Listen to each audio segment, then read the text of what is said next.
Working. really well. Okay.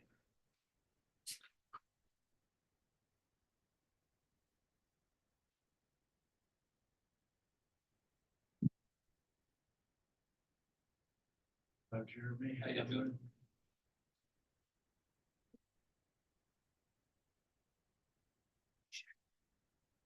I was just checking the sound, Susie comes back. Oh, I'll yes. see you. We're up to go here.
Some state guys. Going around. All right, good evening, ladies and gentlemen, and welcome to the April 10th, 2024 BAR large meeting in the Crawcheck Meeting Room at 2 George Street. Sorry to interrupt everybody's conversation. I didn't realize it was already late. My name is Jay White, and I'll be the acting chair this evening. Other board members present this afternoon are Luda Subchuck, James Metters, and Steve Ramos. City staff, we have Beatty Worth and Galvin, the city architect, Lawrence Courtney, and Travis Golly. So applicants have been required to submit any documentation in advance of the meeting. Staff usually controls the slideshow unless the clicker is functional. Smart. The clicker may work, but if it doesn't, we have Lawrence. And everything you see was submitted in accordance with the submittal requirements and by the deadline. Applicants, if you can't get the clicker to work, just ask Lawrence in advance for you. Everyone that speaks should give their name prior to speaking for the record. The meeting is being recorded and live streamed to the City of Charleston Public Meeting Channel on YouTube, where it will forever be available. So watch what you say and do. Your appearance here is consent to being recorded. The order of the meeting will be as follows. There'll be an introduction and overview of the project by city staff to the board and for the public. There'll be a 10-minute applicant presentation, or as determined by the chair if the applicant requests more time from me. And any questions of the applicant by the board or staff will happen at the end of that presentation. All presenters, please clearly state your names for the record. Persons affiliated with the project, whether it's owners, developers, designers, consultants, or the like, should speak during this portion rather than during public comment. This will shift to a public comment period. Written public comments were due by noon yesterday, and I don't believe we received any. If we received them, they would have been distributed via email prior to the meeting. And any recorded comments have been transmitted. Well, yes, that's what I just said. Written comments will not be read aloud during the meeting unless requested by a member of the board. Any of the member of the public who wishes to be heard in person on an agenda item at this time is requested to state their name and address for the record, and be reminded that there's a 2-minute time limit for these remarks unless extended by the chair. The applicant does not respond to comments made during the public comment section of the meeting. Then we'll hear city staff's comments and recommendation, and then there will be a few minutes for an applicant to provide a response or clarification to public comments or to the city staff comments and recommendation. You don't have to use this time if you like what you heard. Then we'll move to board discussion and a vote. After the applicant presentation is over and public comment is closed, the applicant may clarify inaccurate information when recognized by the chair by raising a hand and waiting to be called upon. Board members will be polled by the chair for comments and their vote on a motion. The chair shall reread the motion verbatim. The board member making the motion should correct me if I've not reread the motion accurately. Once a motion is in proper order and seconded, each member when voting should respond yay in favor or nay not in favor. And then the results will be posted to the city website, charleston-sc.gov/BAR. Okay, so. And has withdrawn by us. Oh, okay, all right. So if you were here to see about item B2, which is 68 Spring. No, I'm sorry, 99 St. Philip, excuse me.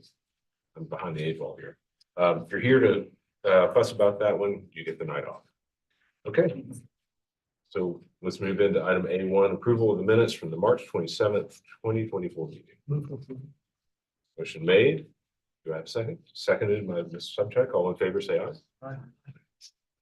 Passes unanimously. Okay. B1, number 10 more. 10 Workside is not rated, not rated. Dates from 1997 and in the old and historic district, Height District 4. Applicant requests final review and approval of sample panels for renovations and addition to the Charleston Maritime Center for the South Carolina Aquarium Learning Lab. Here you can see the context of the site. And then some existing site photos. We're just going to continue around the building. And it's time for applicant presentation. My name is John Ciccarelli, the architect of the project. I'd like to start off by thanking some of the board members that joined us yesterday. Board members and staff came out. We had a great discussion and they had a couple concerns, and I'd like to go over the sample panel and address some of those concerns tonight. I'm not sure what follows this. Is this the only rendering photograph you have? Yes. I might want to go back to this, but let me see if the clicker's working for me. Oh, there we go. Okay, so this is the sample panel, and I'd like to point out a couple of the areas on it and how they relate back to the building. So,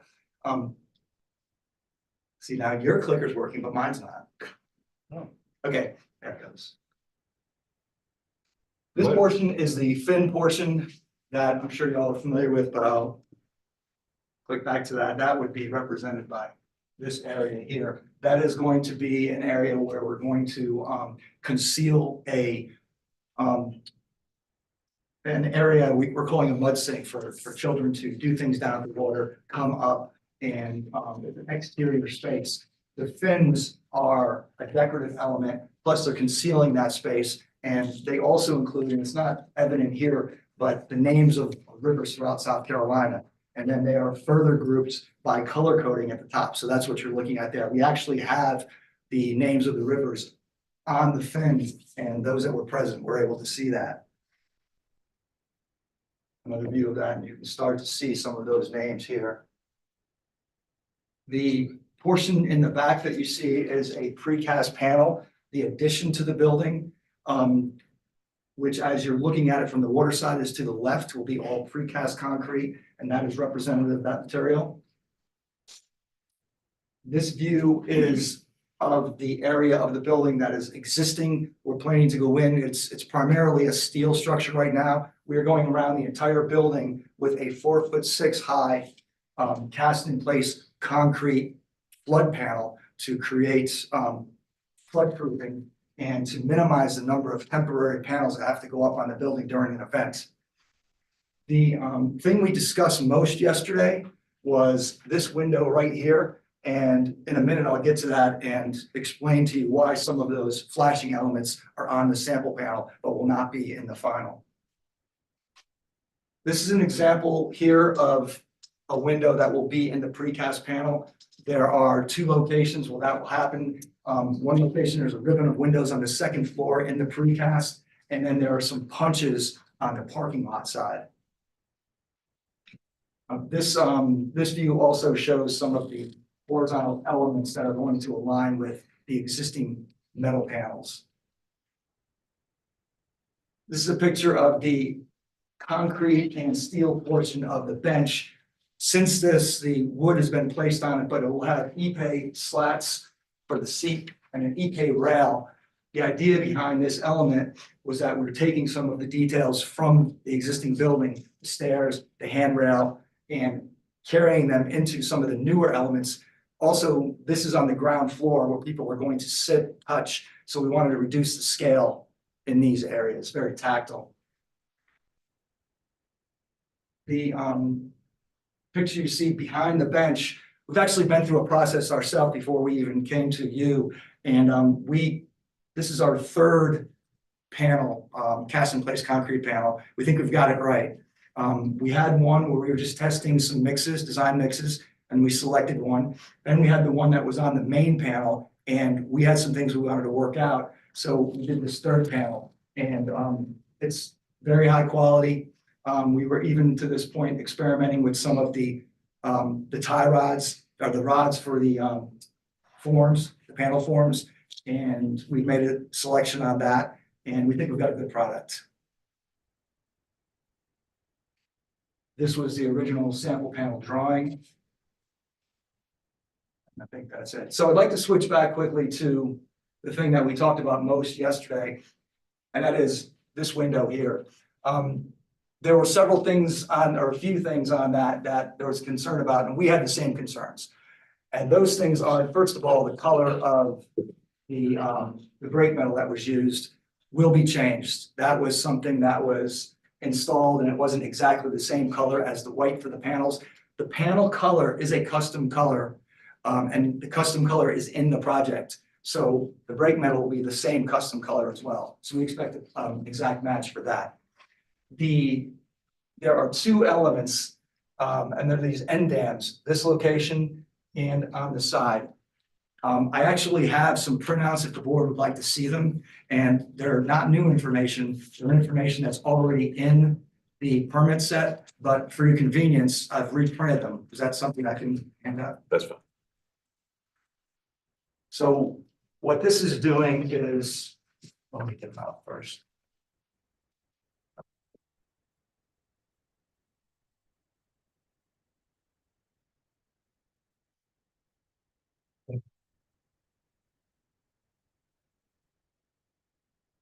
So on the first page, we can see that the location of this situation is very limited. It's on the parking lot side, and I've got it highlighted on the back of the first floor plan. And not only that, but these are high windows, and they're only as tall as what you see there. These are bands of windows that are going to go over each of the counters and sink in the classroom. The next page, page 2, is on sheet A401. I've got a highlighted portion that shows that panel turning back, and the typical panel depth, the turnbacks on these things, these are a heavy aluminum plate window. The typical turnback is 2 inches. In other words, these are a tab and slot construction, and each of these go back 2 inches.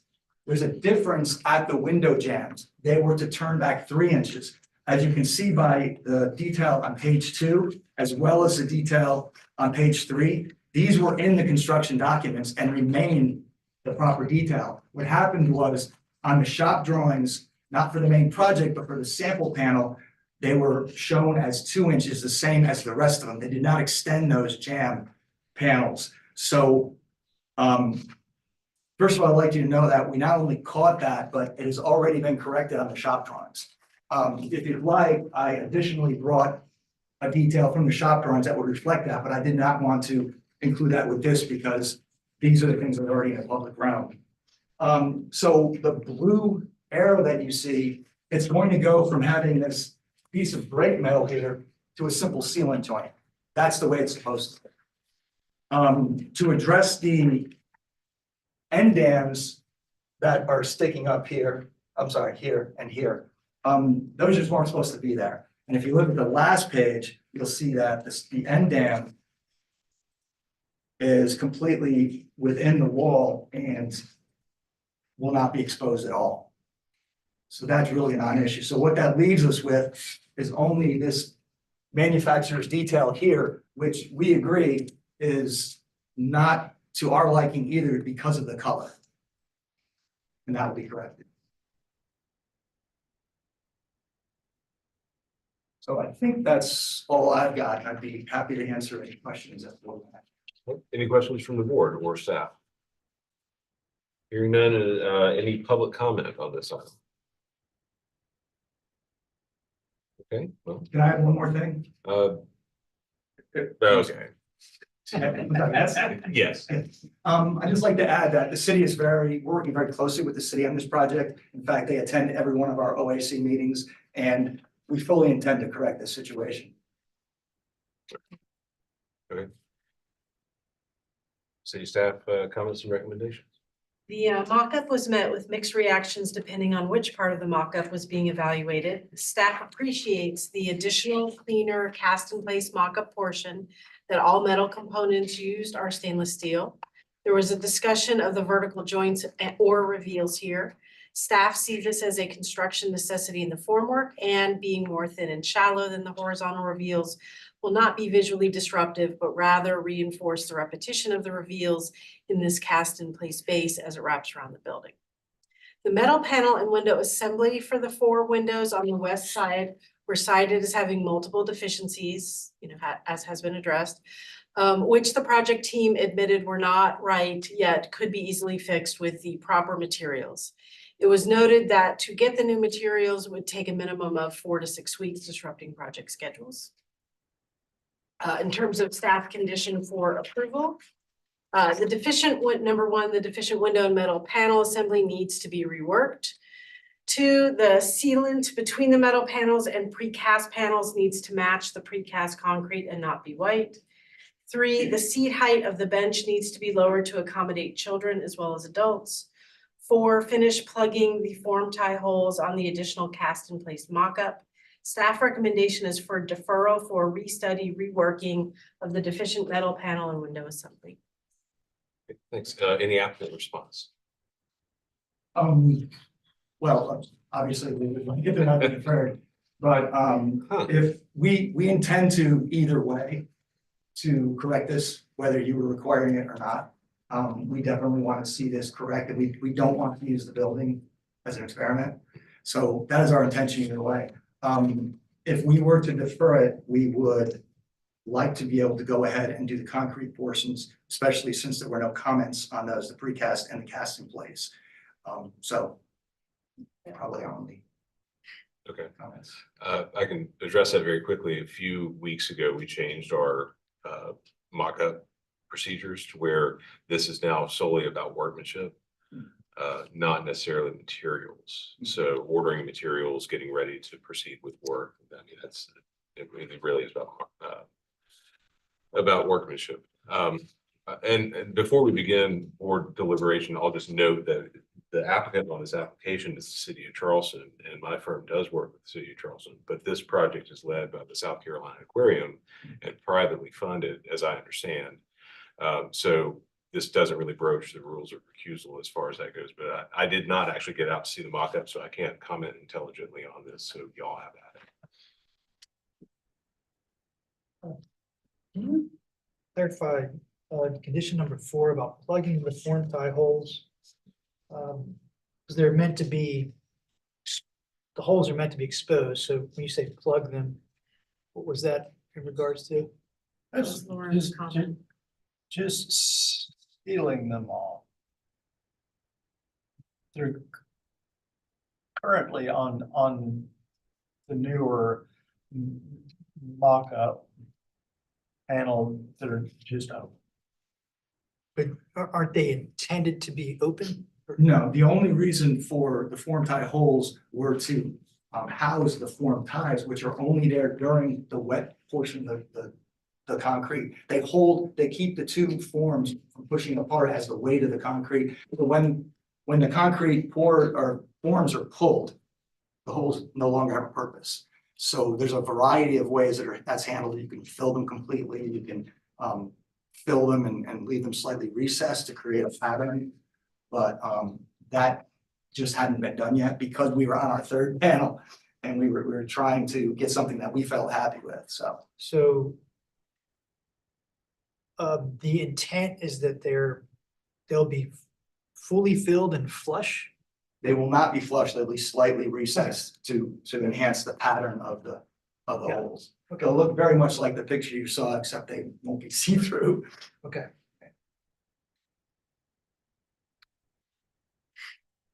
So if you go to, I'm on my own Dropbox, I don't know what the slide number, do you know what that's You want me to go back? Do you have a page number? Not on this one. It's the one that shows the window. No. I guess that's it, and on my. I can zoom in, are you able to, Jay, I guess what I'm saying is I'd like for you to see this. If you. If not, All right, so we're looking at this area here. yeah, and there you go.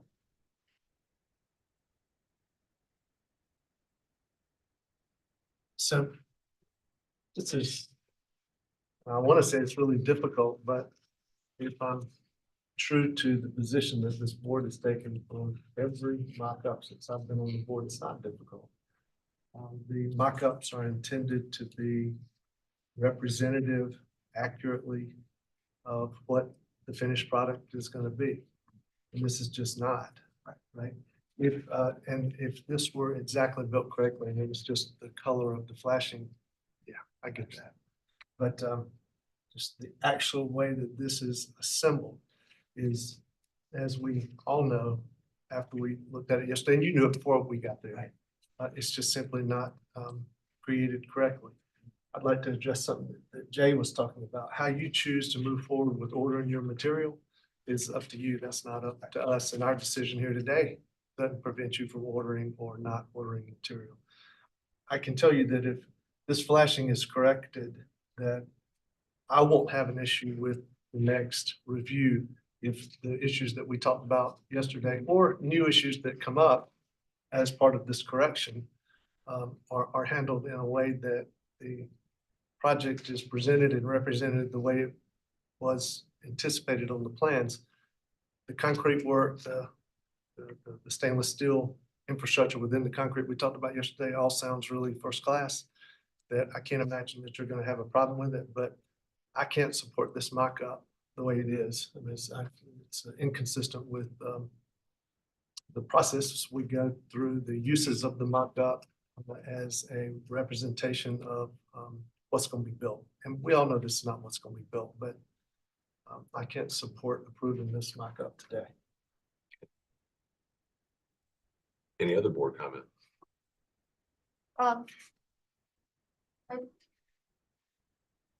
We had a lot of discussions yesterday at the side meeting.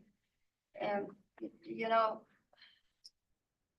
we go again and again, and that's why we're going to have finally mock-up panel is about workmanship and not much of the materials. But I don't see how we can improve mock-up panel from the drawing and not from actual mock-up panel. And we have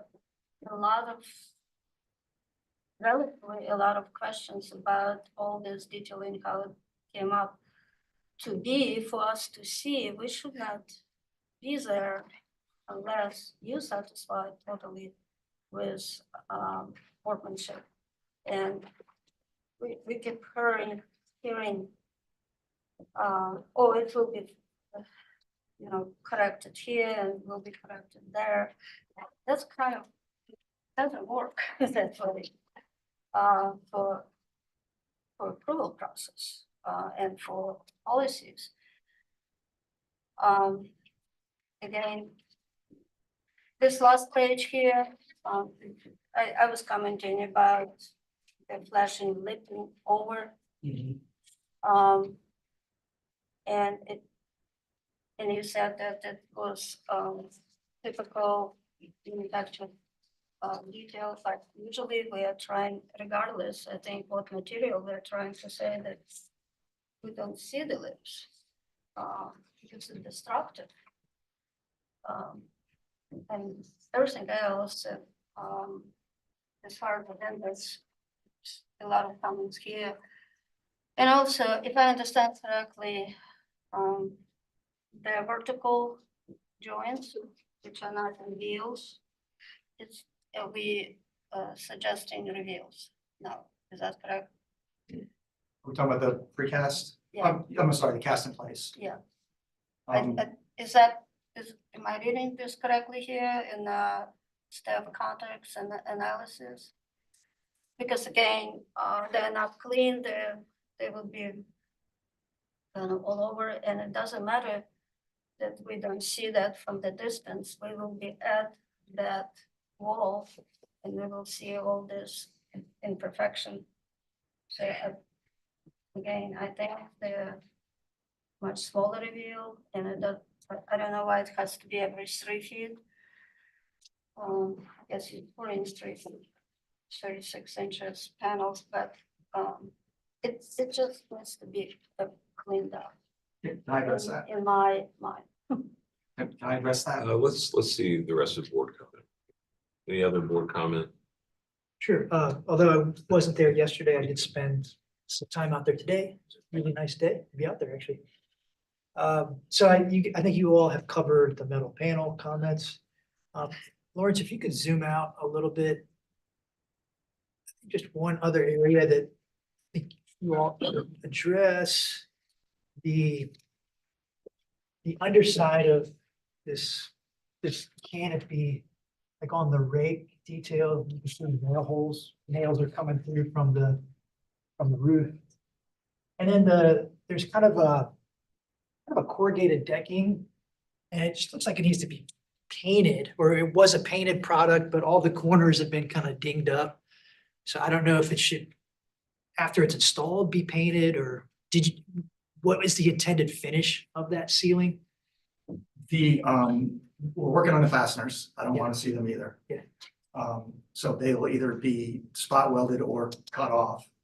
I'm not certain I don't think there's a Can I picture. consult my contractor? Sure. Sure. We talked about the underside of the deck. I forgot where we were with that. It's coming out as a white finish from the manufacturer, which was the intention to remain as white. But if we need paint, we can look at that. Yeah, I think it just maybe during the install, like a lot of building materials, it just gets kind of dinged up.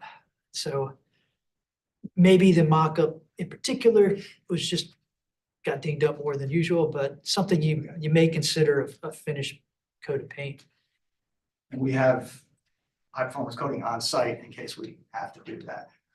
Just a note that this area, as well as the outdoor learning area for the most of the field, we actually picked a dovetail deck, so we would not see fasteners. But the fasteners you're seeing are not the majority of the fasteners, they're the ones that ring the outside. So that's a very limited situation. But I appreciate it. Okay, any other board discussion or motion? Sure, Mr. Chairman, I will.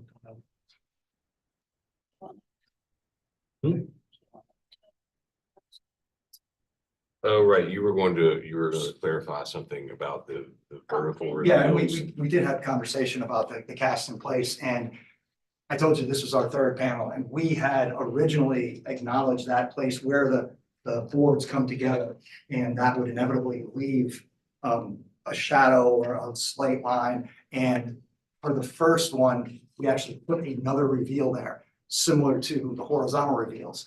The result to us looks sort of like a waffle, and it didn't look consistent with the rest of the building. So we made a conscious decision to go ahead and leave those. And it is my opinion that as this concrete ages, it'll mellow out a little bit. And what's left and what's going to be, and I'm not saying they're going to go away, they won't go completely away, but your eye is going to be drawn to those strong horizontals. Those are half or 3/4, I can't remember what, deep horizontal reveals. And your eye is going to see the horizontal sooner than it will see the verticals. And again, it's not going, the verticals aren't going to go away completely, but I don't think it will be as evident as the concrete. So again, horizontal are consistent because it's revealed, but look how they're inconsistent. And nasty. Yeah, you mean how it's a little more pronounced on the bottom than it is on the top. Is that what you mean by the inconsistency? Yes, but it's also how it's wrapped and, you know, Mhm.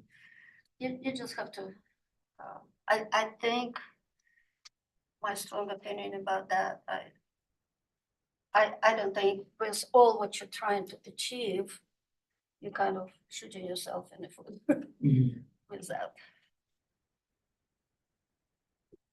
I mean, the rest of it is. So you would pretty- suggest that there is a reveal to better control that? It's like on NASA panel. You have vertical and horizontal reveals. Okay. And they are same size, but on this one, probably doesn't need to be the same size if you want to, but at least it. And I understand you're saying waffle will, We just felt that it was inconsistent with the horizontality of the building and all those horizontal lines from the existing, but we can go back and examine that again. that's my opinion. You may just be dealing with the limitations of this forming technique. That's why Ondo always worked in rectangles. Not to get into that One of too my much, favorites. not to get into too much discussion, but that I think is sufficient clarification for the point at hand. So is you, Mr. Metters, you were about to form a motion? I'd No make a pun motion intended. for deferral of this application with board and staff comments. Okay, so we have a motion for deferral with board and staff comments made by Mr. Metters. Do we have a second? I will- Subject seconds, all right. Mr. Ramos, how do you vote? Yay in favor? All right. Mr. Metters, Yay, then. Subject, Yeah. And I will abstain just for absolute clarity of intent here, but the motion carries 3-0 actually. Might be simple. Thank you for your input.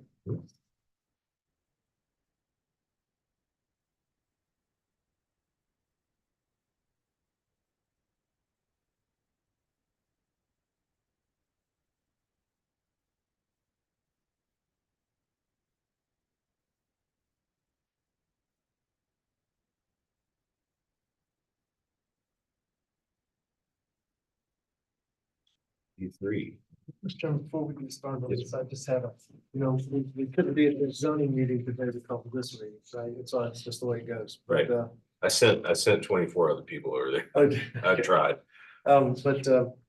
So under staff context and analysts, the first one, where it talks about applicant, where there are pending parking issues to resolve with zoning and. Oh, are you already talking about just because we haven't even entered. We didn't say that number 2 had been withdrawn. I just want to make sure we got that on the record. Yeah, it's all right. I just want to make sure. It's totally fine. So item number 2, 99 St. Philip Street edition, withdrawn by applicant. Oh, sorry. Yeah, Yeah. I just want to make sure that was I officially on the blurted record. that out at the last second. Yeah. Yeah, Sorry so, about that. yeah, All right. So I just wanted to ask, just to clarify, because Yes. it's, it's issues to resolve with zoning, but anything decided about VAR is still contingent on those decisions. So is that's the, I don't know that this has come up a lot, but yeah. almost like, shouldn't that be resolved before this comes here? Normally, so there was a hiccup in their process, but everything seems fine, so we are okay with moving forward, but we just wanted to acknowledge that zoning hasn't officially rendered their decision on record. And, we just found that out, so Yeah. we talked to everybody involved and we felt comfortable with it moving forward. But thank you for asking. Yeah. Okay, 68 Spring. Okay, 68 Spring is a Category 1 building dating from 1858 in the Old City District, height district of 2.5 to 3 stories. The request is for conceptual approval for the construction of a 3-story addition on the west side of the building for vertical circulation, construction of a 1-story freestanding open-air structure on the east side. So there's the overview of the site. And then some overview photographs of the historic structure itself as we move around.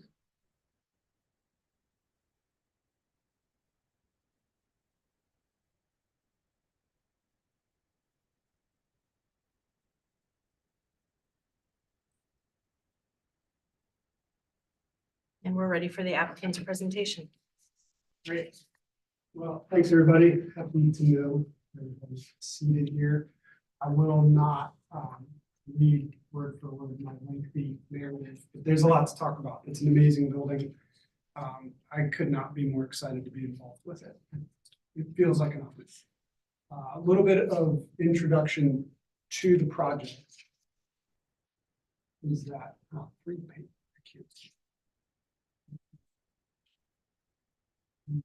Yes.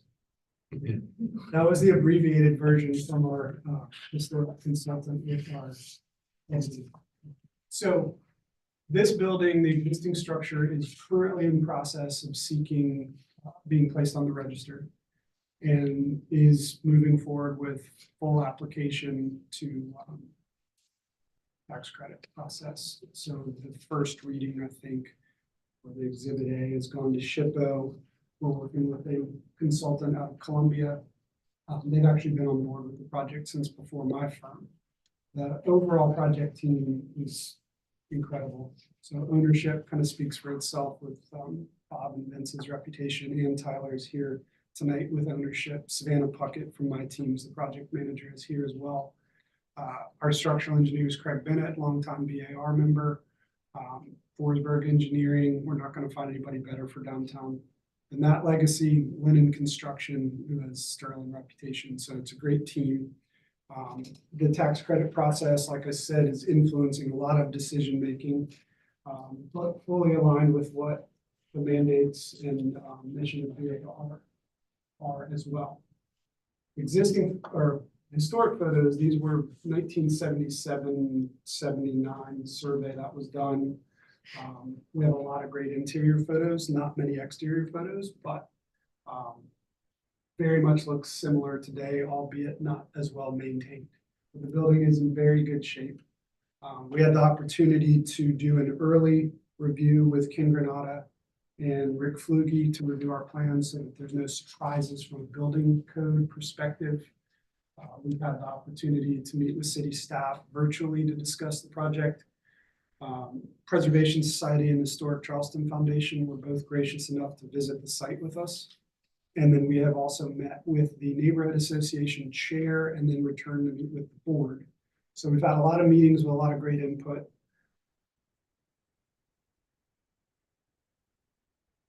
Sanborn maps survey. So site plan is a good place to speak to the programming proposed left, existing to the right. There is some demolition proposed. There's an existing site wall here, but a portion, if not all of it, will be removed. For now, we're only showing the part necessary. We've kicked off civil a little bit later than architectural and are about to kick off landscape, which you'll see on the next submittal. There are also 4 trees, 1, 2, 3 trees that we will need to remove. And I think at least 2 of them are volunteers. And then miscellaneous walkways and sort of disheveled areas, as well as existing on-grade HVAC equipment to be removed. The proposal, the request, in addition to the restoration, sort of maintenance-focused renovations to the existing building, is the 3-story structure here on parking lot side west, freestanding 1-story structure east on the lawn abutting Cumming Street. And so the program for the building, the ultimate aimed use, which dictates those, is that the main sanctuary level will be used as an event space, including a full renovation of the mezzanine, which is relevant because it has to do with the addition, but there's an existing mezzanine, which I don't think was a choir loft, which was actually originally about 6 feet wider because there's ghosts of every column which line up with the columns below. So we will be fully restructuring that to its original size, making it fully accessible, which means we will not be using a lift to travel 1 story. We are using a full elevator to travel 2 stories, which plays into the size of the addition request. So this vertical structure will house elevator, as well as a second means of egress stair that travels from ground first to mezzanine, as well as restrooms to service the event space at the ground floor and first floor. We'll jump to there is really no appropriate way to introduce bathrooms that are code compliant into the existing building structure at either of the upper levels. Accessibility requires us to have restrooms within 1 story of each accessible floor, which is why we need to put them all on the floor. So we're keeping those in the proposed new structure situated here. So bathroom, stair, elevator. There's no fluff space beyond that. Also on the ground floor, but not yet in our scope of work, is a proposed food service future tenant. Small restaurant, cafe, wine bar, it's very small. Kitchen opportunities are very limited. We're charged with anticipating what they will need in terms of utilities and sort of basic space planning, but that interior build out and restaurant use is not part of the project currently. The remaining first floor or ground floor would be proposed for 4 short-term residential units, and forgive me if I misspeak the nomenclature of that whole process, but you know what the intent is. Each one with their own individual entrances. This one's a little special because it has access to the lawn. This one would be a fully accessible unit.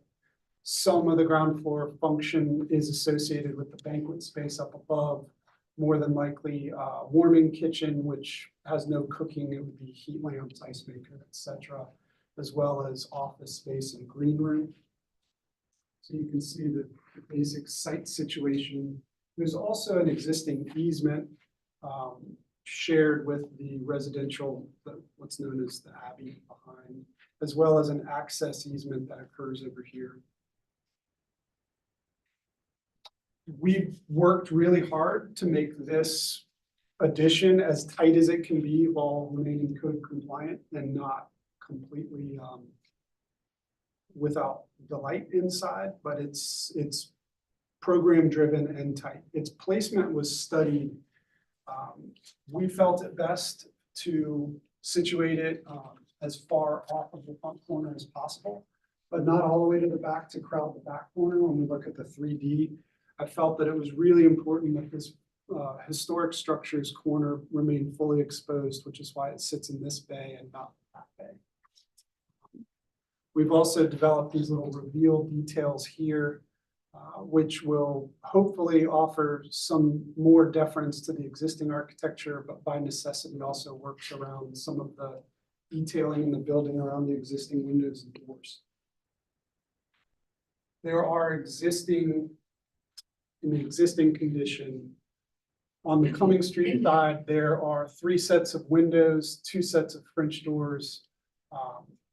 Similarly on this side, so they're potentially, we don't know, there's no historic drawings of the building, surprisingly.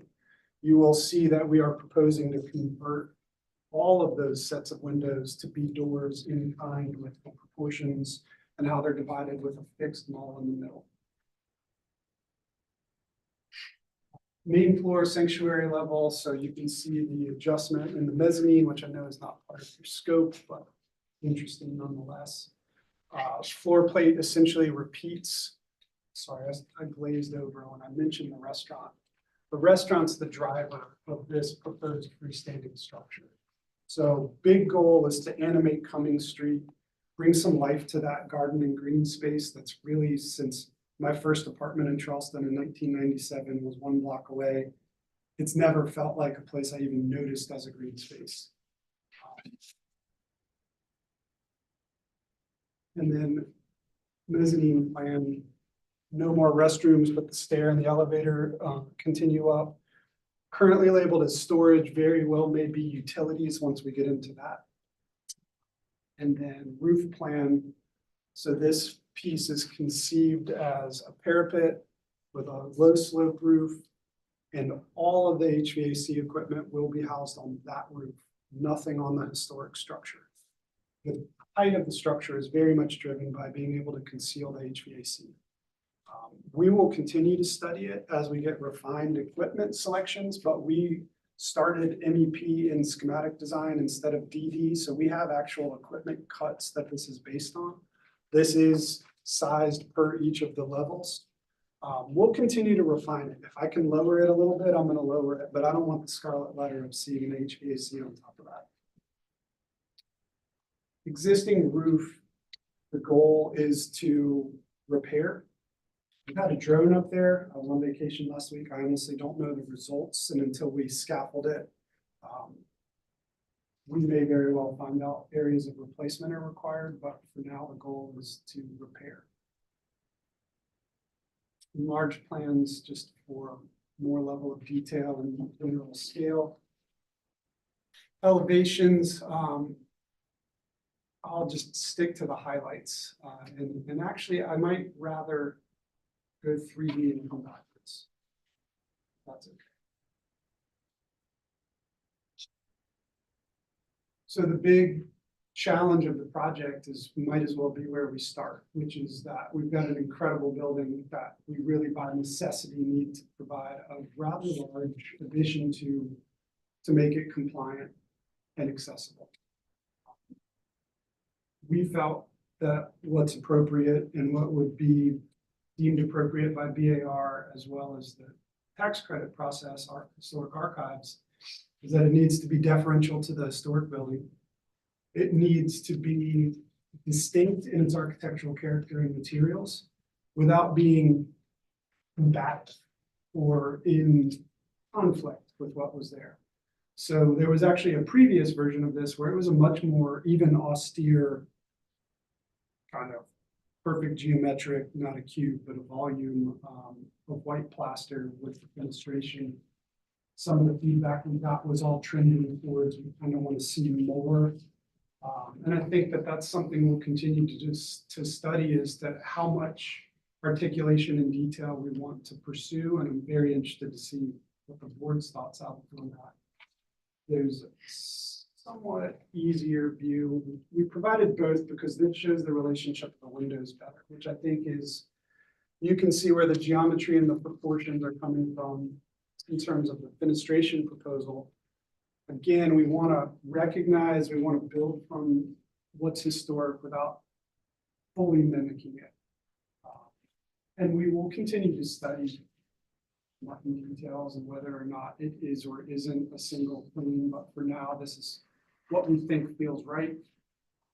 We're looking at full masonry construction, so 12-inch block, reducing to 8-inch block, not because we need it, but to get that reveal in plane. And then a stud inboard of that. And what I've realized is actually these windows should be another 8 inches recessed. My intent is that those windows, when we develop, will be in the stud construction, so we get a lot of depth to that. So we're looking at true stucco, 3-part stucco. I think the full spec is written out in the elevations on masonry, copper parapet cap. Downspouts would be tucked into the reveals on each side. Polyclad wood window, true divided light, albeit impact rated and deep tested. I think landscape as it develops is going to add an awful lot to that. That's just not a part of the team that we have in place yet. On the east side, I feel like we have an amazing opportunity to take two different positions on how to develop two separate additions to the building, because with the exception of our elevation, they're never going to be seen together. And I think they have two very different contexts, even though they're on the same building. So the approach for this guy is A, that it stands alone. It literally doesn't touch the existing building. And B, that it have a character that's really based on craftsmanship and has an opportunity to bring a lot of animation and detail. So we're proposing a either steel or cast. We're researching craftspeople that we might want to work with. Columns, brackets, and major framing elements that keep all the orders of the existing building and actually recall detailing from the mezzanine columns, as well as a lot of the corner stores you'd see in the neighborhood that would have that cast column with the Corinthian order. True standing seam metal roof, commercial snap block, or mechanically fastened. Still studying the historic relevance of the existing fence. I think that's something that has a big role in this. The entrance to the restaurant, cafe, wine bar, whatever it may be, there's an existing set of gates on Cummings Street that we see as the primary entrance there. So we think that needs to be recognized in the architecture of this piece here. And really, I think you can see where it's headed is pulling on traditions of whether it's train stations, metro stations, farmers stands, like these real everyday structures that everybody in the community sees and touches that used to be built a different way than they are now is what we want to do here. This is something that will continue to develop, but I wanted, it's a little early to show, but I think it gives a good sense of the scale and its relationship to the sidewalk, how it may relate with a softer touch. And as we get into bringing on landscape and civil, work on what the ground plane is, but we're just beyond excited for this component. Bird's eye view. I'll go back and then I'm probably pushing it real briefly, touch on some of the onboard repair building sections for reference. I think this is important to look at. So we will continue to study exactly where we want to tie in here. We base this off the largest piece of HVAC equipment, so we'll study in 3D where that might be positioned, if we can reduce it just a little bit. Streetscape. So the big ticket items in terms of repair, we're going with, you know, full repair of the roof if it doesn't necessitate replacement. All of the porch railings need to be reconstructed to match existing. They're completely shot wood construction.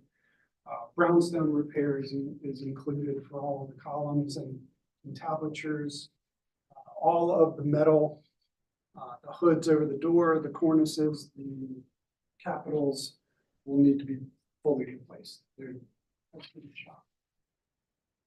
Window, full glazing, gutter replacement. I think that'll be a big improvement is how we handle utilities.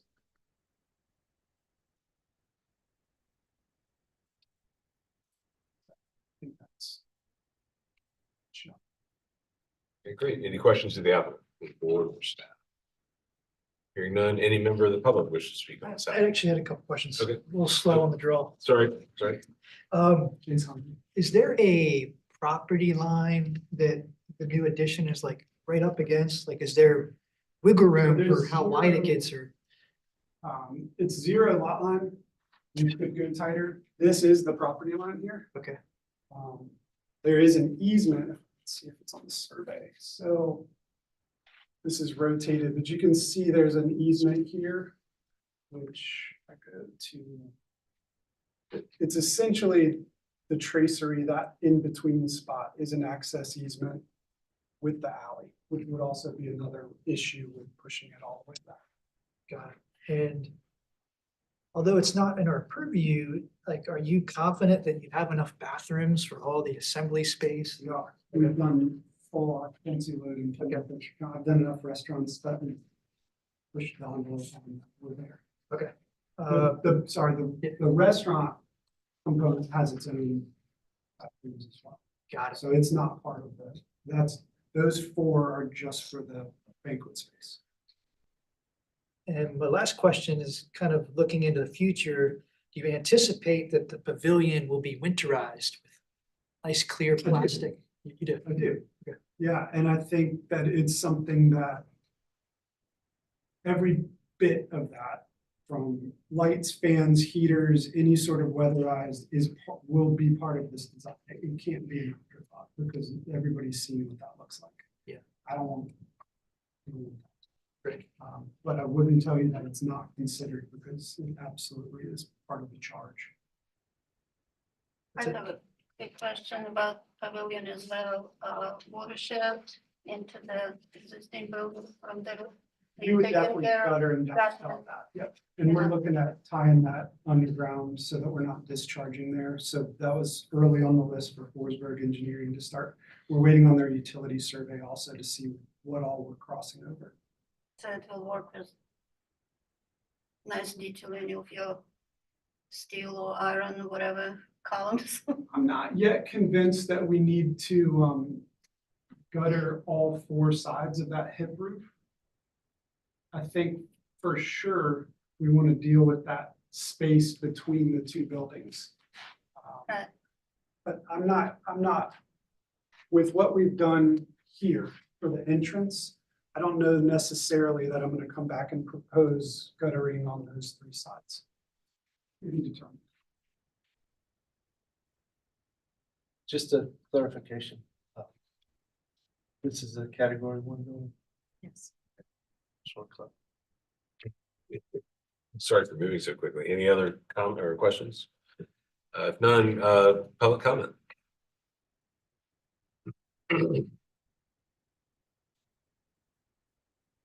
Being Erin Mahard with the Preservation Society of Charleston.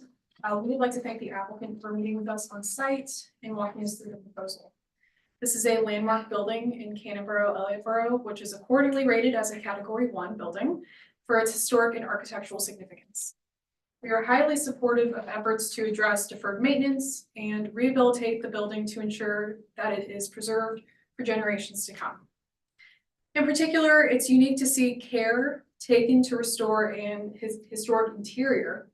And we're grateful to the owner for his election to maintain the sanctuary space, which is remarkably intact and vital to the building's historic character.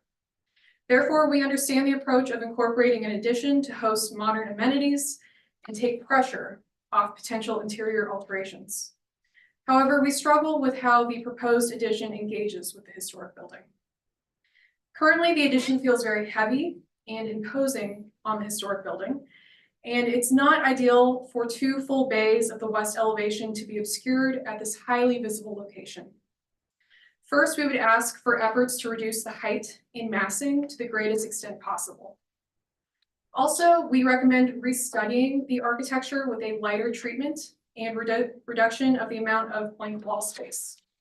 Incorporating more glazing, especially at the hyphen area, and creating a bit more separation between the structures will allow the historic building to read more clearly.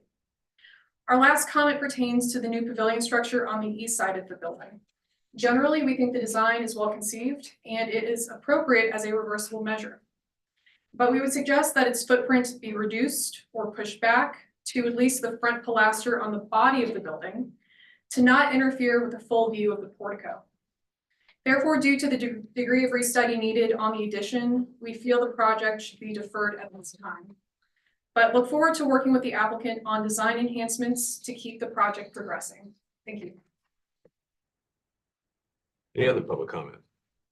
Hearing none. Staff. We already addressed the zoning issue as the comment. Staff support the proposed repair and restore element to the historic building. Staff support the height, scale, mass, and architectural direction of the 1-story freestanding open-air structure on the east side of the historic building.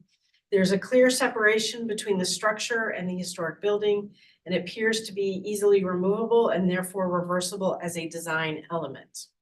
The architectural expression is distinct from the historic building, and its delicate character allows the historic building to shine through as the more important work on the site. The nature of the site makes it difficult to make the 3-story addition to the west minimally visible, and there is no opportunity for it to go on the back of the building. The request to add stairs, elevator core, and restrooms is reasonable to keep the historic building a living building relevant to Charleston. The key to the success of this addition is studying all details to make sure the addition is deferential to the historic structure. One element that aids in making a hierarchical distinction between the historic building and the new addition to the west is the base. The historic building clearly sits elevated on a pedestal base, whereas the addition modestly meets the ground without substantive articulation. Additionally, the proposed use of limestone wash on the exterior will be compatible but distinct from the historic building. While staff appreciates that the parapet does not go above the entablature, it registers uncomfortably close in alignment with the bottom of it. The parapet height is in part being driven by both floor alignment and screening the mechanicals. The former cannot be changed, but the latter still has some latitude to bring down the parapet height as much as possible while still visually screening the mechanicals. Every inch counts.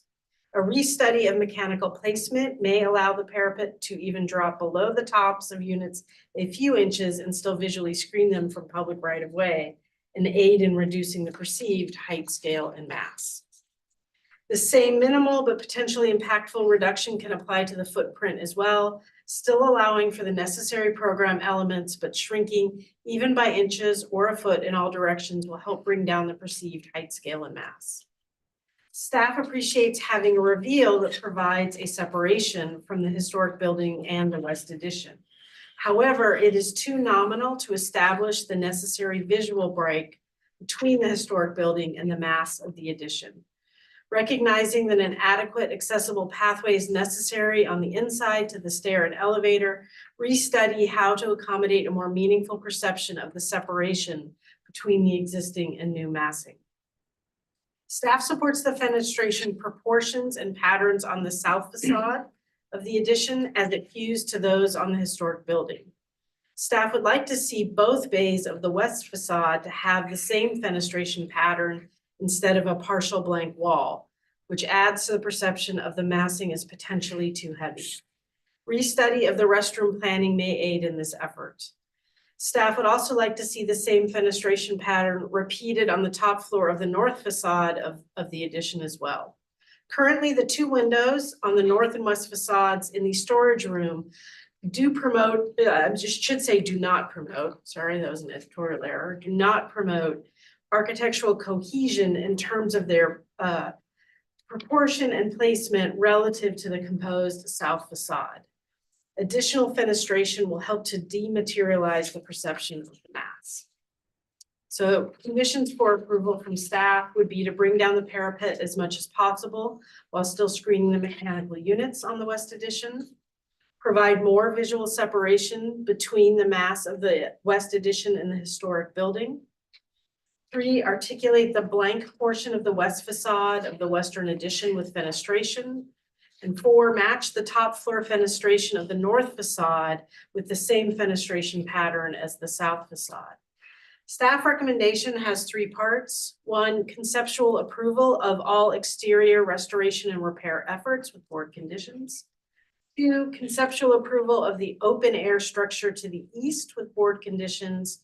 And 3, deferral of the west addition with board and staff conditions. Applicant response. Should you choose? No response. Okay. A quick question, Dave. What's the flood zone here? All right, board discussion. All right. You know, I'll start, and to do this, to get me into this, I'm gonna ask for some help, Lawrence. Which is to start with G103. Again, I'm being driven by the fact that this is category 1 building. It's a big thing. Yeah. For us.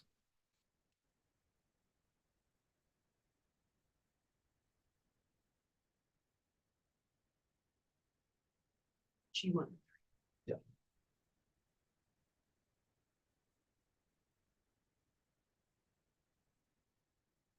Don't have any comments other than west elevation, the south elevation, the east elevation. All of those drastically change with this presentation. The south elevation, because of what you see flanking it left and right, or east and west. And on the west elevation, you're actually going to have, which I think this is it's a very significant dynamic look, and it's going to drastically be changed. And on the east elevation, you're going to lose the importance of that facade by putting this outdoor space there. And these spaces are being created for whatever reason. That's not really, that doesn't have anything to do with our evaluation. But you know, so that we can save the inside is one of the things that we're doing from Aaron. And that may or may not be the case, but I mean that seems logical. But I'm not sure from my perspective that that's what drives this design, the way it's going to be used. And we need to have this stuff outbound of the church so that we can save this, so we can have more area for the future function. And again, that's not our preview, but that was brought up here. If you go to sheet A201.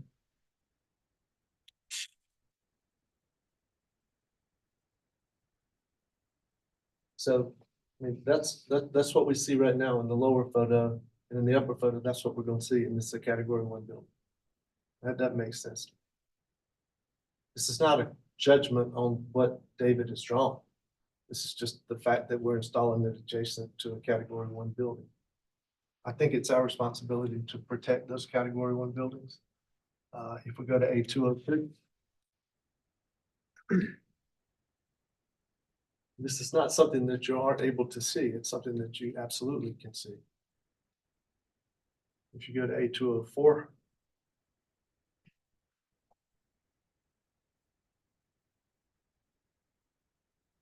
And I skipped 203 because that's looking south. Yeah. I want to address for a minute the building inventory, which I'm guessing there's some type of building inventory that's been done so that we can create the work list for the building, because I know that you're suggesting that conceptual approval will be given to all exterior restorations and repair efforts, but what are those? I mean, there's 1 through 10 over to the side. And then there's numbers on the sides of the buildings, but I mean, has there been an inventory done of the windows? Do we know how many windows? This says it's either gonna be repaired or replaced.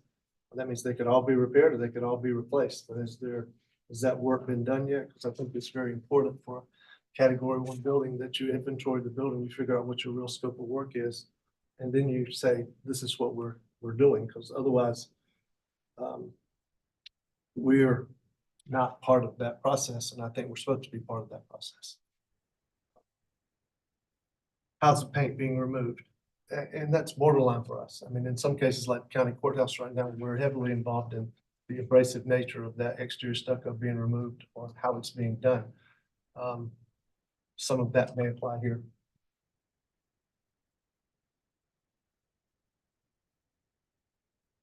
You know, the scale and relationship of the open air. David, you mentioned the scale and relationship that open air and how that of the open air tent or pavilion.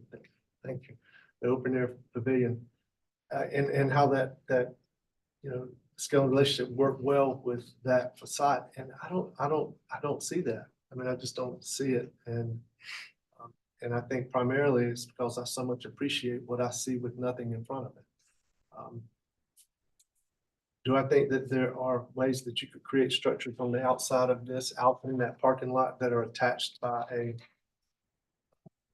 corridor or something that's glass that you walk through and that you enter into a separate structure out there that's got these components in it that you need? Yeah, I do think there are ways to do that, but my personal feeling about my personal, I guess, professional, a member of the board is that I can't believe that we're covering up these facades of this category 1 building. Having said that, I sure am grateful that somebody's taking on a project there because it needs to be taken on by somebody and something needs to be done, but I don't support this. Other board comments? Since the owners bought the building, we now have our neighborhood meetings in the building, which is really wonderful. So we've all gotten to experience it. So as you echo your statement, it's really wonderful that it's being renovated. I guess I have similar concerns about covering up the windows.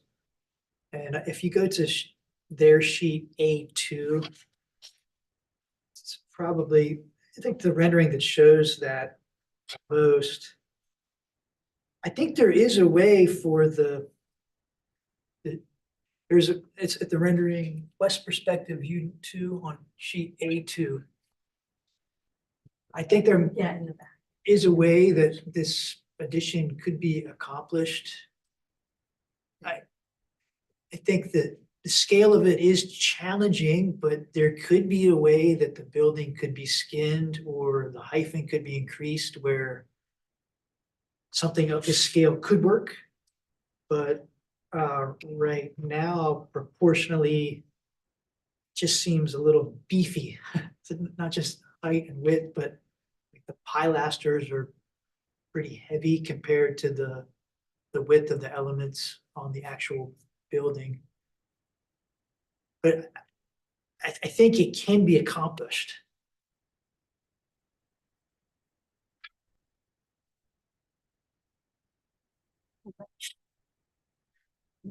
Uh-oh. Well, this is a good image. So I'm,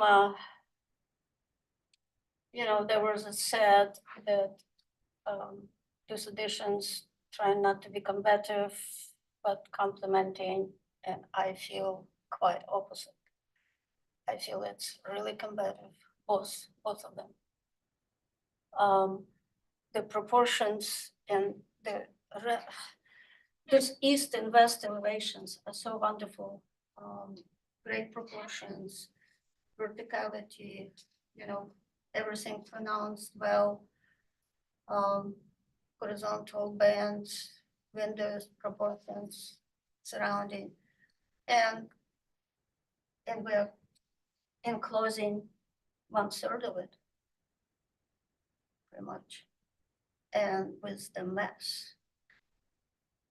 So yes, I'm going to echo that hyphen needs to be much more pronounced, so it can be in this way, if, you know, one of the things, if the carpet will be lowered, it will be even more squatty.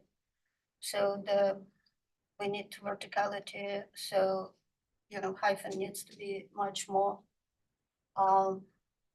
visible and, but the detailing and also the base, within the base, I don't say that all this, I think it's everything in this building which can be banked on it with the glazing and the rhythm of the glazing, that it can be repeated in a more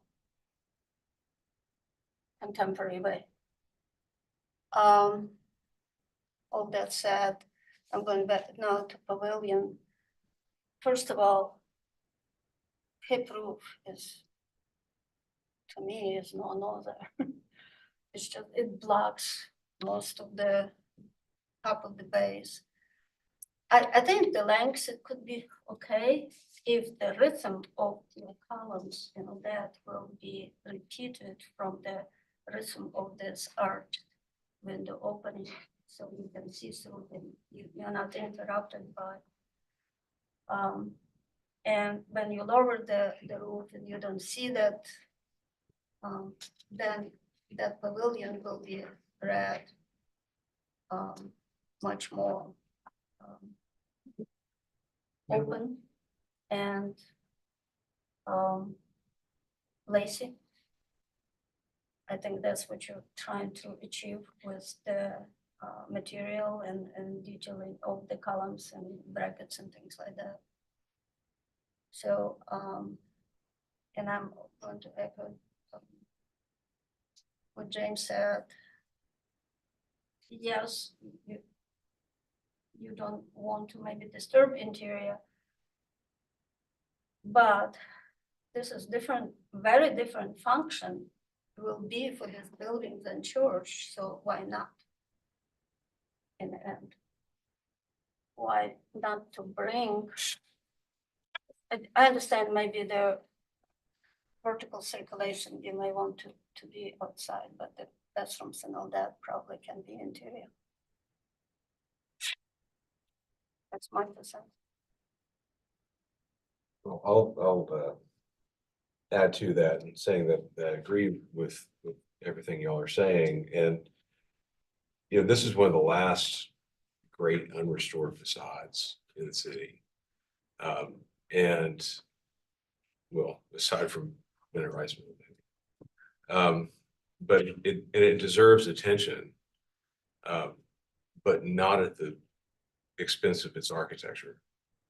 And both additions are fairly antagonistic to the historic architecture. The pavilion actually struck me first as, yes, it's reversible. You could tear it down in the future, and no, it doesn't touch the existing building at this point. But it probably would eventually, especially if you tint it in the wintertime. But the fact is, you're putting a permanent structure that partially obscures one of the most prominent facades of the building. And while it may not touch that building, it still obscures that facade. While it might be so much smaller than the building, it still disturbs our appreciation of a very well composed building elevation.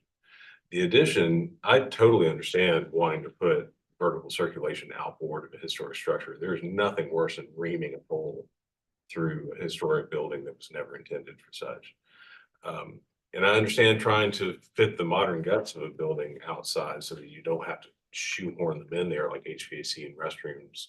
And I understand the code implications of how distantly you can locate restrooms in a historic building. But honestly, the restrooms could go on the ground floor. You're in an X zone, thank God. And yeah, that would put the restrooms 2 levels away from the mezzanine, from the top level, but that's not a floor, that's a mezzanine.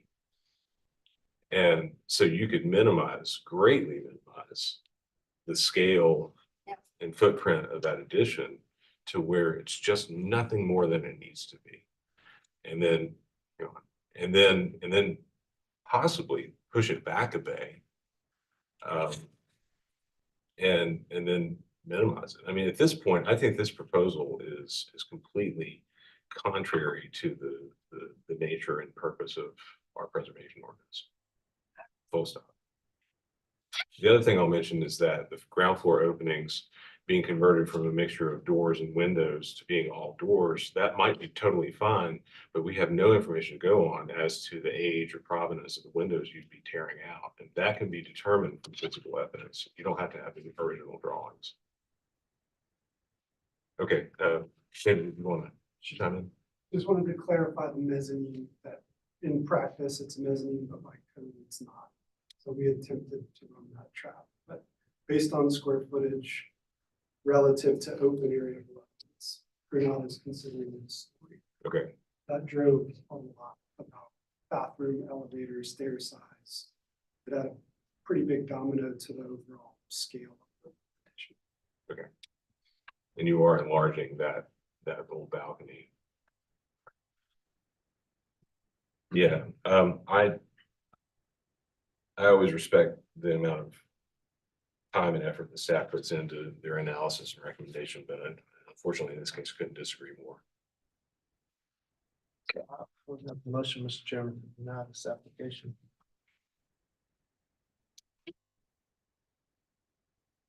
Okay, I think it would be good With to board add, and staff. it may be good just as a matter of best practice to actually articulate 2 or 3 of the key reasons. And they don't have to be detailed. It could be things like that too much of the historic facades are obscured, but it's a category 1 building. We probably, in a denial like this, as sensitive as this probably is, we probably ought to have some findings of fact. So I wish that you could have recorded, or it probably is recorded, what I said in my comments. Yeah. And that could be added to my motion. Okay, That would be, Everybody. that would be fine. okay.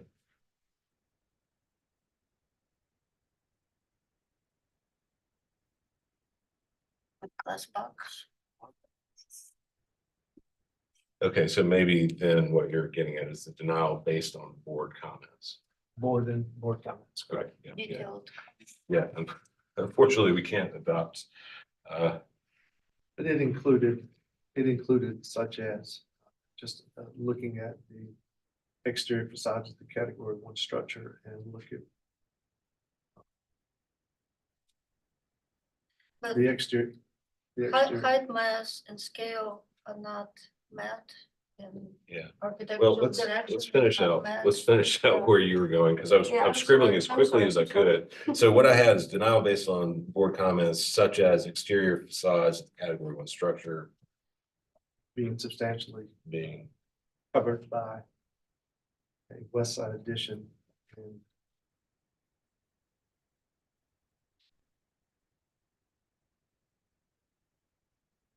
Mhm. and substantially affected on the east side by Pavilion. pavilion. The lack of some type of historic report revealing what the inventory is so that we can actually identify what, or be aware of the work that will be performed at the structure, exterior brownstone paint removal, windows, what windows and doors are going to be retained.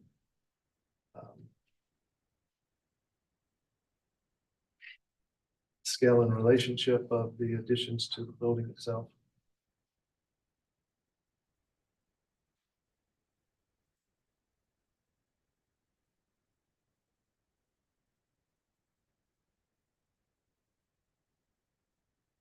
you know, DRB was infamous for having like 2 paragraph long versions. I think let me read back what I've got here and see if you think that this captures what you're saying. So denial based off board comments such as exterior facades of category 1 structure being substantially covered by west side addition and substantially affected on east side by pavilion. A lack of a historic report identifying scope of exterior work, scale and relation of additions to building itself. Yes, and the loss of building artifacts.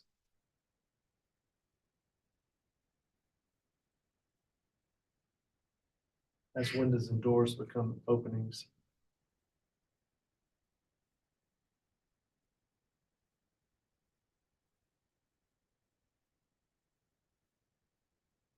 Okay, And again, you've already got board comments, right? that's right. Yeah. Okay, I'll read this back one more time just to make sure we don't yet have a second. Denial based off board comments such as exterior facades of category one structure being substantially covered by west side addition, substantially affected by east side by pavilion. Lack of historic report identifying scope of exterior work, scale, the relationship of additions to building itself, and loss of building artifacts through changes to windows and doors. And board comments. Yeah, and board comments. Yeah. Okay, do we have a second for that? I'll second. Made properly seconded, I'll go down the roll. Ms. Subchance, how do you vote? Yeah, in favor. Mr. Ramos, Yay in favor? Mr. Metters, I vote likewise, the motion carries 4-0.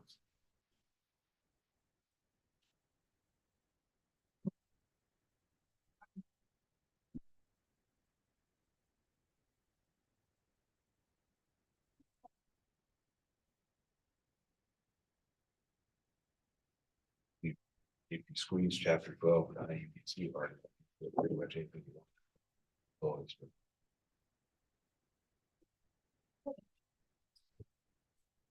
It really comes down to whether, got both.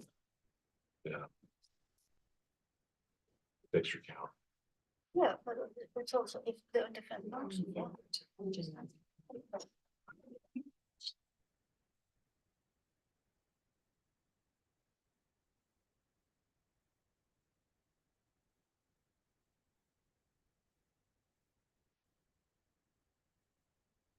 So I guess I'm doing it again, Mr. Chairman. This is essentially just changing the way that it's put together with this upcoming project. Yes, Yes. yes. Okay. So agenda item 4 is 678 King Street, new construction in the historic corridor district, height district 5. Request preliminary approval for the construction of a 55-unit affordable housing development with residential amenities. Good. This is the existing site. It's photos, context.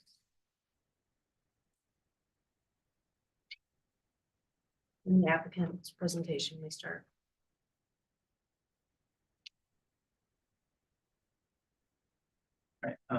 Good evening, I'm Brian Fessler with McMillan Pass and Smith Architecture. I'm gonna try to keep this short, but I would like to request maybe a 5-minute extension to 15 minutes if I can get that. I thought it was funny the way. I think that was Keep it slightly short, but- contradictory, but 15 minutes, 15 minutes will do. Standard of 10, right? Well, I'm sure. Sorry about that. That's okay. I'm sure most of you are kind of, as you kind of, the conversation already kind of started, why are we here again for this project? So for the benefit of the board members and city staff who are not here for the previous presentations of this project, about 2 years ago, this project received preliminary approval with final details to staff for the building. And also at the request of the board, there was a separate submittal for the murals that were on the project, and we received preliminary approval of that details to staff, primarily depending on colors, particularly the green was very something the city had a particular concern over. So in the meantime, in the past few years, this project has struggled a little bit to gain some momentum. And at the request of our developer partner and owner, NHE, we were asked to restudy this project as a concrete precast building. And our initial thought on that was, well, this is not going to help our budget challenges on this project. And that is true. This is a more expensive building than the project we submitted before. So that, well, why are we doing that? Well, that is from initial upfront cost. NHE is not the typical Charleston developer where they would come in, potentially flip the project after 3 years. It's part of the affordable housing mandate. They have to own, maintain, operate the facility for 30, 50, it could be an indefinite period for the project. So they have a vested interest in lowering operating costs, maintenance costs. So that's part of the advantage of switching to concrete. In addition to that, the insurance market is catching up to the risks of wood frame multifamily construction. So there are substantial savings from a fire standpoint, water intrusion standpoint to switching to concrete that might not be a priority for all developers. In this case, switching to concrete long-term will have an economic benefit to the owner, but upfront costs, what they need to do to get people into these housing units will be more for the project. So our intent for the project was to keep the same visual intent and design, same massing, same number of units, same mix of units that we had before. I'll show you that a little bit. The first page has kind of a cheat sheet of some of the things that are same, similar, and different. I'll kind of highlight some of those quickly. The biggest one is the switch to concrete that is different. Other change you'll see it's more slight, but by switching to concrete, we're able to reduce about 3 feet off of the 5-story portion and 2 feet off of the 2-story portion. And that's primarily due to the benefits of concrete where we have transfer levels. It's just more efficient than trying to do a lot of gymnastics out of wood framing. So we see that as a net betterment for the project. Obviously all the walls are concrete. Previously we had a brick wall with a grayish brown brick and a custom grayish brown mortar. And our intent was really to make those elements appear as kind of monolithic planes. As we studied this to go into concrete, our thought was, well, now we literally have the monolithic plane. The challenge is we could have very easily put thin bricks on this and match what we had. Our approach is this is more honest and in keeping with our original design intent, an opportunity we didn't have before. So you'll see we've mimicked the detailing, the recesses, the joints of the brick patterns in a way that is in keeping with the same design before. So this project has a King Street address, but it has no direct frontage on King Street. So it's a little bit removed from there. So we'll show some views as you approach it. As you can see, the massing is identical to what was before, slightly a little bit shorter. This is a view from King Street as you get a little bit closer to it, but very little visual difference. Another view as you approach. We still have all the planes reading before, and in fact, the monolithic aspect of those is a little cleaner. You can see how we've worked with the precast panel designer to minimize the number of joints and work with the joint pattern that's complementary to the design we had before. Another view from the alternate street approach. One area that is a little bit different on this project, one of the limitations of precast concrete is that it's difficult to have open corners. So the entry to the leasing office is slightly different. See the previous and the new one above. The approach to the new low-lying park system, we've eliminated the canopies along that approach to focus primarily on the main entrance of the building. So those aren't as competing as much. The other area that has had a cantilevered corner before is been revised, so that element comes to the ground now. This is a view from the low line looking back at the courtyard. Another change we made was previously the building was on a 24-inch plinth, and it is now on a 16th-inch plinth that allowed us to get the entire exterior ramp inboard into the project. So it really opened up that plaza more. So we're pretty excited about that. You can kind of see that a little bit in this image here. So just some of the window configurations have changed, some like the panels underneath the windows are a little bit. There are slight changes in some of them, and particularly there's a couple bays that had kind of pairs of 2 windows that are now single windows. So there's a little bit more playfulness in the facade of those planes.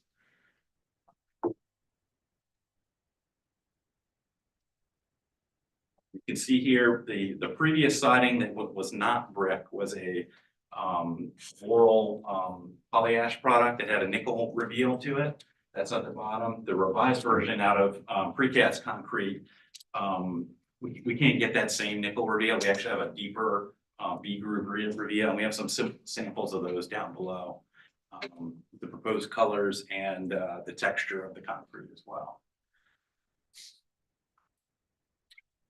Under the overpass, we have a series of views here from above that I'm gonna skip through here. There's not as much change that you can see from these views, but the previous board comments were very concerned about the perception of this building from the upper level. So we wanted to include those again to show. Really, the only thing you can see different here is the height. This is probably one of the better examples to see it's a little bit shorter. You as you're passing that. Skip just to the finished board. Detail wise, all the balconies now are concrete too, as well as the rest of the structure, so they're a little more durable. We still have the same mix of balcony rail. Some of them are exterior, some of them are kind of punched through, some of them are recessed in pockets. So there's a variety of those. The depth and shadow that we were able to maintain with the wood framing was carried through to this new concrete version of the design.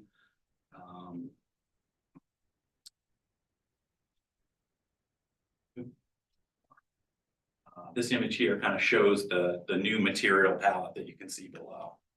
So kind of in summary, our intent was to follow as closely as we could to our previous design with a new material structural system that's going to be more durable, less maintenance for this particular owner, and really maintain the look of this building day one more consistent than it might be 10 years down the road compared to some wood options.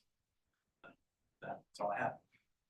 Okay, fairly certain that was less than 10 minutes, but good job. Okay, any questions from board or staff? Question, I noticed that on the sill details, the concrete panel is like open.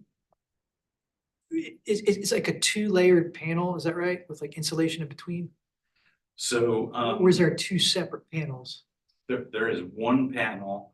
The portion that is pushed in deeper has a metal stud frame part to get that extra depth. So still extend. Let me see if I can find it. Maybe sheet A611 has a lot. Yeah, so you can see the metal stud framing inboard, the window, and then a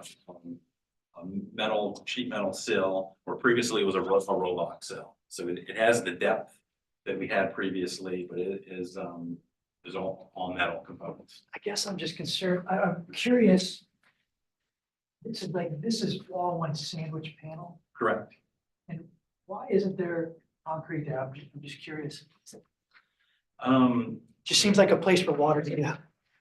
The precaster prefers, I think, to put the wood blocking in there to give it something easier to anchor to. That's really the main reason. And that's just those 2 boards, right? Yeah, 'cause if you anchor where the foam is, we've substituted it with wood. The ones that are, there's more bite to the concrete component, we've bit into that.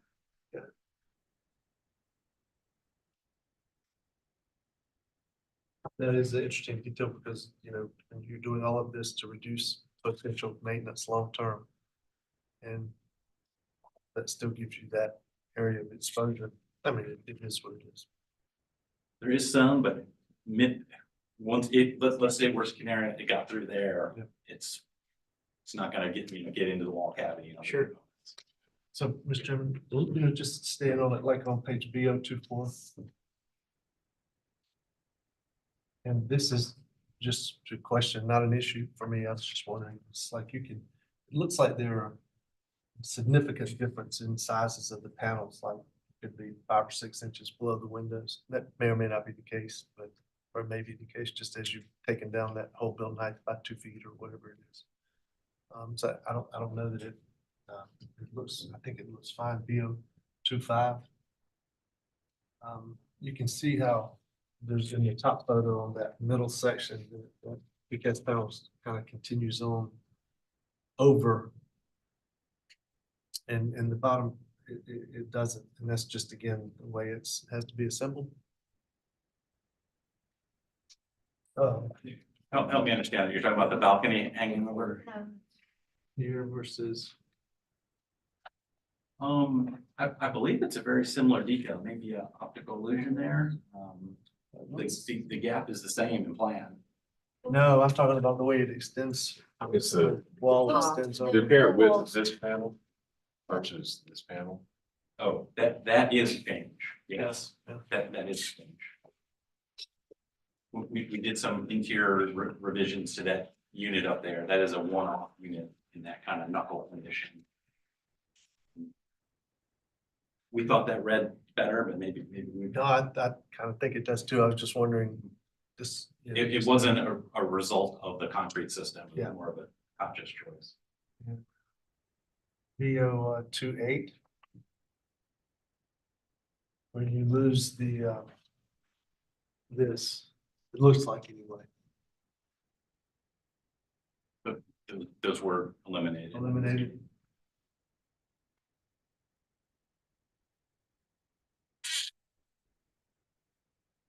And then, I'm sorry, the last thing was the vent placements. I realize these may just be placeholders, but it looks like most of the vent placements, whether it was fresh air intake or exhaust for dryers, and I didn't look at that closely, but they've changed where they are located throughout the whole building. Again, driven by that exterior. Some of that is, the precast panels have to be kind of self-contained kind of donuts. You have to have like a letter O or H shape. You can't have a letter E shape. So some of those vents were kind of in that range of the perimeter, so we moved them in. Some of it is we have some additional Energy Star requirements we have to meet, so we have a few extra vents in there as well. But it's just it's interesting to look at, you know, where they are. That was all. Thank you. Any other questions? Doesn't appear we have any public comment. It's always important to ask, just in case. No, scurrying out from underneath that chair. Not that our public scurries, it's just a euphemism. Staff comments and recommendations. Sure, we've already addressed that this project is being resubmitted due to material changes to the structure, and that the mural received BAR approval, at the preliminary level in December of 2022. As has already been stated, a significant portion of the design intent and the design elements are the same, even though there has been this change. And that the height, scale, and mass has been lowered. That should say 1 to 4 feet, not inches. On various parts of the design, due to the new construction, staff supports these modest changes to height, scale, and mass. Given the change from wood frame construction to a precast concrete structure, staff applauds the applicant's ability to keep much of the previously approved design intact and is supportive of many of the resulting changes, like the lowering of the community room to match grade elevation, which provides better accessibility, and the introduction of the curvilinear nature walk. Staff acknowledges the change in construction has led to a change in the exterior from brick to precast concrete, painted with a similar color to the previously approved brick. Given the city's support for affordable housing projects to have a timely review, and recognizing that design changes may need to happen for the housing to reach fruition, staff does not consider this change substantial enough to prevent a renewed preliminary approval. We get to conditions.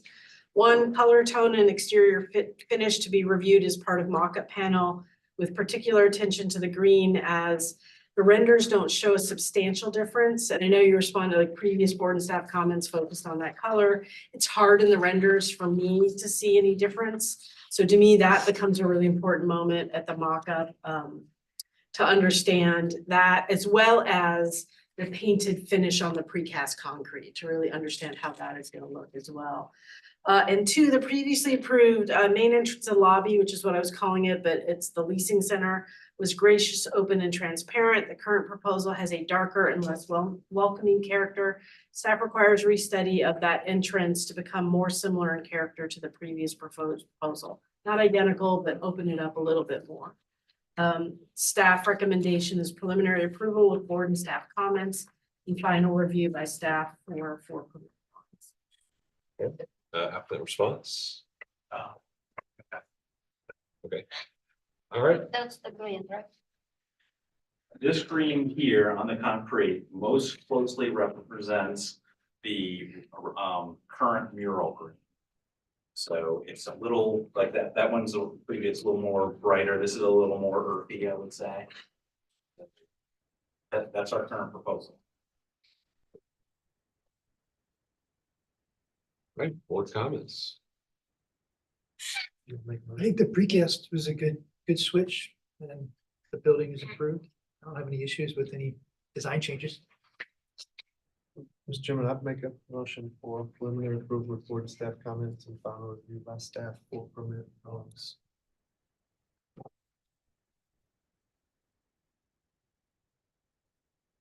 We've quipped for years that we have a lot of 6-story buildings that sooner or later are gonna be 1-story buildings.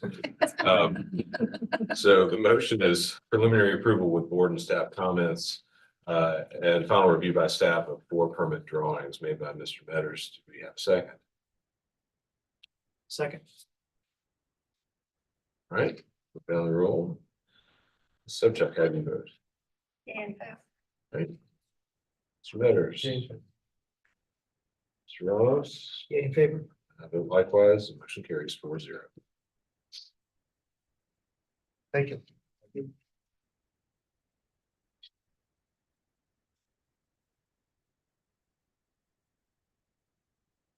Honestly. That was right down when they started talking. It's like, it's great. Yeah. no, we sort of. Are we done? Yeah. We, the meeting is